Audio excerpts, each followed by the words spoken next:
It's amazing. I mean, I played her when she kind of broke out last year in Miami, and I'm from there, and the whole crowd was against me, and I was like, what on earth is going on? Like, where do these people come from? And then week after week, as she, has done well and established herself as a really good player on tour, they all come out to support her. And so I think we saw that in Australia when it was kind of overcrowded. They put her on too small of a court. We saw it here. You can hear it from the hotel. You can hear the crowd roaring, especially at night. So it's incredible. Jessica Pegula just won the Dubai Tennis Championships and walked straight into a press conference where someone asked her about Eala. What came out of her mouth next was not the diplomatic, carefully worded response you get when a player is trying to be polite. It was something else entirely. And the Filipino fans who heard it are still celebrating right now. After hearing what Jessica Pegula said about Eala and her fans, do you think the rest of the WTA Tour is starting to fully respect what the Filipino fanbase brings to women's tennis? Let us know in the comments. I think it was Eala is the match that I was looking at, and there was people like wrapped around the stadium just trying to get in, which is pretty crazy. And I mean, it's cool to see and it's exciting, but obviously, for fan experience, I don't know, because I'm not living that same experience. But hopefully, the event kind of continues to grow with the fans that we're getting and making that still an enjoyable experience for them. But I did see some of the courts have like lines getting in, and it seems really busy, and I saw some reports that it's some of their busiest they've ever been, and it's packed, and all that, which is, I think, great. I mean, obviously it shows that the event is growing, the sport is growing, and that's amazing, I think. Let's start with who Jessica Pegula is in this conversation, because it matters for understanding why her words carry the weight they do. PGA is not someone who has been watching Eala from a comfortable distance and forming opinions based on social media clips. She has played her in Miami in 2025. She was the one who ended Eala's run in the semifinals of the WTA 1000 event. The same run where Eala had beaten Jelena Ostapenko, Madison Keys, and Iga Świątek back to announce herself to the tennis world in a way that nobody could dismiss or explain away. So when Pegula talks about Eala, she is talking about someone she has competed against at a critical moment. She knows what it feels like to be on the other side of the net. She knows what the crowd situation looks like from the perspective of someone playing against Eala rather than watching from the stands. And what she said in Dubai right after winning the tournament final against Aryna was as direct and specific as anything that has been said publicly about Eala's rise by an active player on tour. She said, "Alex is amazing." That was her opening. Not she's had a good run or she's shown some promise. Amazing. Then she talked about the way Eala packs stadiums and the way her country supports her, calling it something special. Then she went into the maturity and grace with which Eala handles the attention, the constant media pressure, the crowd expectations, the weight of representing an entire nation every time she steps on a court. And then she got into the personal part. She said she played Eala when she kind of broke out last year in Miami. And then she said something that you almost never hear from a player talking about a match they won. She said the whole crowd was against her. She said she was standing on the court thinking, what on earth is going on? Where did these people come from? Jessica Pegula, daughter of the Buffalo Bills owner, American player, playing in Miami, which has one of the highest Filipino population concentrations in the eastern United States. And she was the visiting player in her own country's tournament because the Filipino fans had completely taken over that venue and made it feel like Eala's home court. Pegula won the match, and she's still talking about the crowd situation more than a year later because apparently it left that much of an impression. That detail deserves more attention than it's been getting. Miami 2025 was Eala's first major breakthrough moment on the WTA circuit.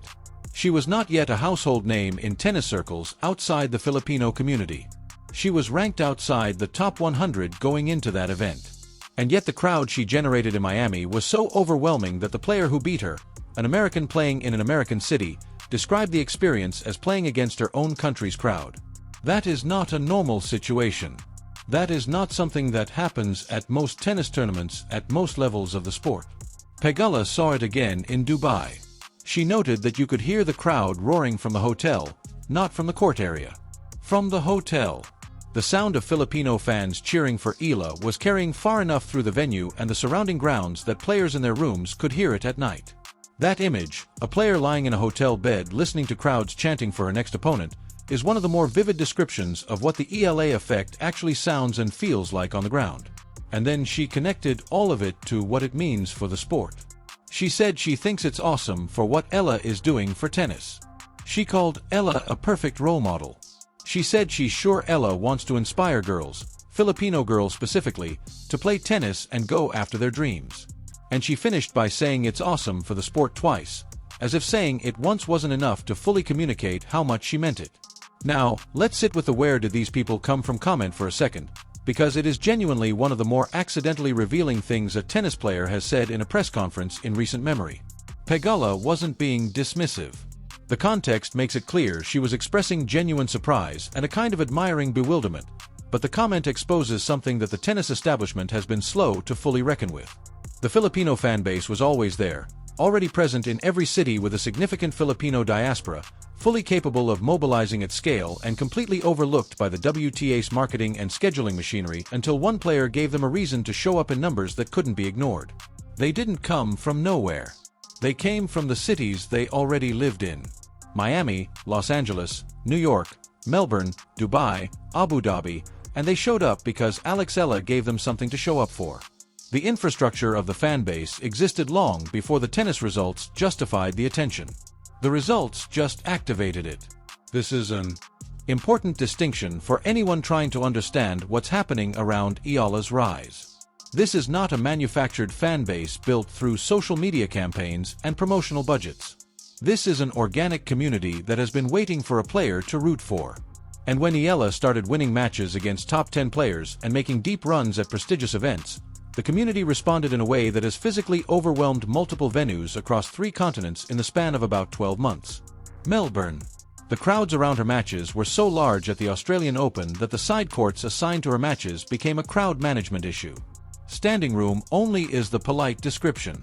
The Australian Open, which broke its own attendance records in recent years and regularly hosts the full complement of top players simultaneously, was not prepared for what happened when Eala played there. Dubai, every single match sold out, according to tournament director Salah Talik, who also said he had never seen anything like it in his entire tenure running the event. A tournament that has hosted world number ones and Grand Slam champions for years, and a player ranked outside the top 30 produced something unprecedented there. Indian Wells practice courts with fans pressing through fences before competitive play even began. A safety concern raised publicly by a former ATP professional on broadcast. The largest tennis tournament in the United States, which set an all-time attendance record in 2025 without Eala even in the draw, now managing crowd situations around a seeded player making her first appearance at the event. And through all of it, Eala's response has been consistent. Pegula noted this directly. She said, "Eala handles it with maturity and grace, seems genuinely appreciative, and always has a good head on her shoulders." That observation matters because the pressure of being the focal point of this much attention at 20 years old, carrying the expectations of an entire nation, managing the media obligations that come with that level of visibility, all of that can break players who aren't mentally equipped for it. Eala's press conferences, her post-match interviews, her social media presence, all of it reflects someone who is genuinely grateful for the support without being overwhelmed by it. She came on social media after her Dubai run just to thank fans directly and personally, saying that the time and effort they put into showing up and cheering meant so much to her. That kind of authentic appreciation reinforces the emotional connection with the fan base in a cycle that feeds itself. Coco Gauff praised the Filipino fans after her Dubai match against Eala. Amanda Anisimova gave her assessment. And now Pegula, the player who was actually on the other side of the net at Eala's breakout moment in Miami, has weighed in with what might be the most detailed, most personal, and most genuinely enthusiastic testimonial from an active WTA player yet. When 3 American players all independently volunteer praise for the same player and the same fan base in the span of a few weeks, the pattern is not a coincidence. These are competitors talking about someone they've played against and someone whose presence on tour is changing the experience for everyone around her. Players notice the crowds. They notice the atmosphere.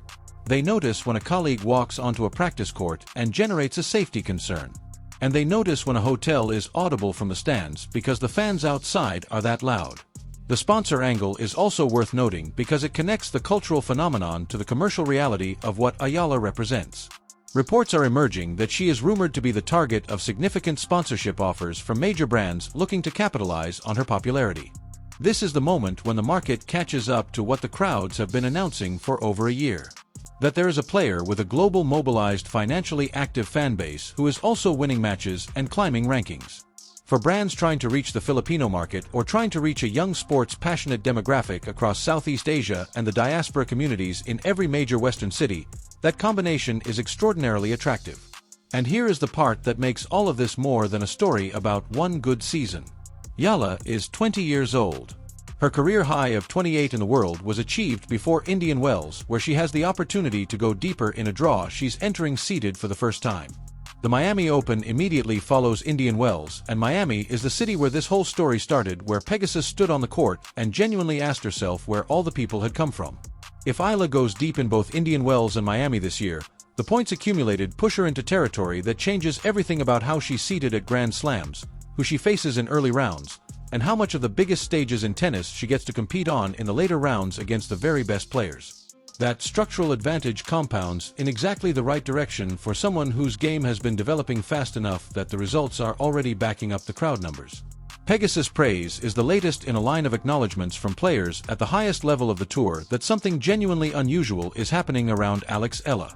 But Pegula carries a specific weight because it comes from someone who played her in the match that started this entire conversation, who stood on a court in Miami surrounded by Filipino fans who felt what it's like to be on the other side of that specific experience. She said she was like, "What on earth is going on?" And she said it with the kind of tone that makes clear the question was never really about confusion. It was about recognition. She was recognizing something that the Filipino fanbase had been building toward for years, that Eala had been building toward for years, and that the tennis world was only just starting to see clearly. The answer to where all those people came from is actually very simple. They were always there. Eologists gave them a reason to be visible. That is everything Jessica Pegula said about Eala and the Filipino fans and what it all means for where this story is headed. If this got you hyped, hit that like button and tell us in the comments what moment in Eala's career has impressed you the most. And if you haven't subscribed yet, do it now. More is coming all.